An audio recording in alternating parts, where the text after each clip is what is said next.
কি বন্ধুরা, তোমরা সবাই কেমন আছো?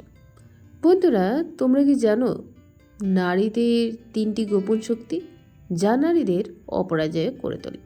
হ্যাঁ, আজকের এই ভিডিওতে বন্ধুরা আজ আমি এমন একটি বিষয় নিয়ে তোমাদের সাথে কথা বলতে চাই যা শুধু নারীদের নয়, পুরো সমাজকে শক্তিশালী করে তোলে।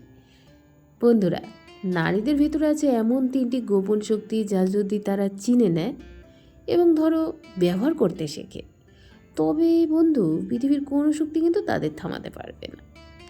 আজ আমি সেই শক্তি নিয়েই কথা বলবো। প্রথম গোপন শক্তি কি জানো? সহনশীলতা। নারীরা জন্মগতভাবেই সহনশীল, মানে হাজার প্রতিকূলতার মাঝেও কিন্তু তারা বেঁচে থাকে, দাঁড়িয়ে থাকে, লড়ে যায়। বন্ধু, কখনো সংসার সামলানো, কখনো চাকরি, কখনো বা সমাজের বাধা, সব কিছু একসাথে সামলে নেওয়ার ক্ষমতা কিন্তু বন্ধু নারীদের মধ্যে আছে।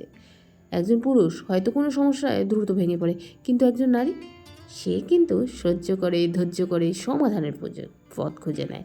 এই সহনশীলতাই নারীর সবচেয়ে বড় শক্তি। আর যতই তাকে চেপে ধরা হোক, সে আবার উঠে দাঁড়ায়। ঠিক যেমন বীজকে মাটির নিচে চাপা দেওয়া হয়, কিন্তু সঠিক সময়ে তা অঙ্কুরোদ্গম করে গাছ হয়ে ওঠে। তুমি যদি নারী হও, মনে রেখো, তোমার সহনশীলতাই তোমার বর্ম। প্রতিকূলতা যতই আসুক, তুমি কিন্তু বন্ধু থামবে না। দ্বিতীয় গোপন শক্তি, অন্তর্দৃষ্টি ও আবেগের শক্তি। নারীদের বিশেষ একটা গুণ আছে, জানো কি তোমরা? অন্তর্দৃষ্টি, মানে তারা দ্রুত বুঝে যায় কে সত্যি আর কে মিথ্যা বলছে, কে আন্তরিকভাবে আর কে ভণ্ড। এই এমন একটা শক্তি যা বই পড়েও শেখা যায় না। এটা আসে ভেতরের সংবেদনশীলতা থেকে। একজন মা সন্তানের চোখের দিকে তাকিয়ে বুঝে যায় সে খুশি নাকি কষ্টে আছে। একজন স্ত্রী বুঝে যায় স্বামীর মন খারাপ নিয়ে কি ঘরে ফিরছে। একজন বোন আগেই বুঝতে পারে ভাই সমস্যার মধ্যে আছে। এই আবেগিক বুদ্ধিমত্তা নারীদের করে তোলে সমাজের বিশেষ, যেখানে অনেক কেবল লজিক দিয়েও সিদ্ধান্ত নেয়। বন্ধু, নারীরা সেখানে হৃদয় দিয়ে সিদ্ধান্ত নেয়, আর সেই হৃদয়ের শক্তি অনেক সময় পৃথিবীর সবচেয়ে বড় যুদ্ধকে হারিয়ে দেয়, বা বলতে পারো তোমরা পৃথিবীর সবচেয়ে বড় যুক্তিকেও হার মানায়। যখন তুমি তোমার আবেগকে দুর্বলতা মনে করবে না, বরং শক্তি হিসাবে ব্যবহার করবে, তখনই তুমি হয়ে উঠবে অপরাজেয়। তৃতীয় গোপন শক্তি, সৃজনশীলতা ও রূপান্তরের ক্ষমতা। নারীরা সৃষ্টি করতে পারে, তারা শুধু নতুন জীবন জন্ম দেয় না, তারা নতুন ধারণা, নতুন দিশা, নতুন ভবিষ্যৎ তৈরি করে। একজন নারী শূন্য থেকে সংসার গড়ে তুলতে পারে। অল্প সম্পদ নিয়েও সে ঘরকে সাজাতে পারে স্বর্গের মতো।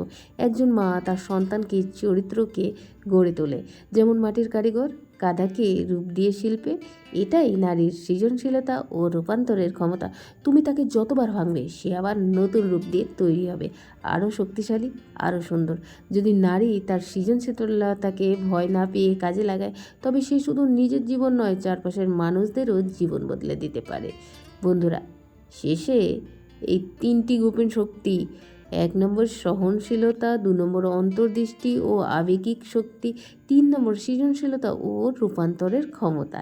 এই শক্তিগুলো নারীর ভেতরে সব সময় থাকে, শুধু দরকার তা চিনে নেওয়া, গ্রহণ করা আর কাজে লাগানো। মনে রেখো, যখন একজন নারী নিজের ভেতরের এই শক্তিগুলোকে জাগিয়ে তোলে, তখন তাকে থামানোর মতো শক্তি পৃথিবীতে আর নেই। সে হয়ে ওঠে অপরাজেয়। বন্ধু, আজ আমি তোমাদের দেখালাম নারীদের এই 3টি গোপন শক্তি। 1 নম্বর সহনশীলতা, 2 নম্বর অন্তর্দৃষ্টি ও আবেগ, 3 নম্বর সৃজনশীলতা ও রূপান্তরের ক্ষমতা। এই শক্তিগুলো প্রতিটি নারীর ভেতরেই আছে, কিন্তু সমস্যা হলো নারীরা নিজেরাই জানে না তারা কতটা শক্তিশালী। যদি নারী নিজের ভেতরের এই শক্তি জাগিয়ে তোলে, তবে তাকে কেউ থামাতে পারবে না। তিনি শুধু নিজের জীবন নয়, চারপাশের মানুষের জীবনও বদলে দিতে পারবে। প্রতিজ্ঞা, সবাই হাত তুলে বলো, আমি নারী, আমি দুর্বল নই, আমি শক্তিশালী। আমার সহনশীলতা আমাকে অটল করছে, আমার অন্তর্দৃষ্টি আমাকে পথ দেখায়, আমার সৃজনশীলতা আমাকে নতুন করে গড়ে তোলে, আমি অপরাজেয়। বন্ধুরা, শেষ লাইন, একজন নারী যখন নিজের ভেতরের শক্তিকে চিনে নেয়, তখন তাকে থামানোর মতো শক্তি এই পৃথিবীতে নেই। তিনি তখন হয়ে ওঠে অপরাজেয়। বন্ধুরা, আজকে যদি আমার ভিডিওটি তোমাদের ভালো লাগে, একটি লাইক অবশ্যই করে দাও, আর পাশে থাকা নোটিফিকেশন বেলটিকে অন করতে ভুলবে না। ধন্যবাদ। Thanks for watching.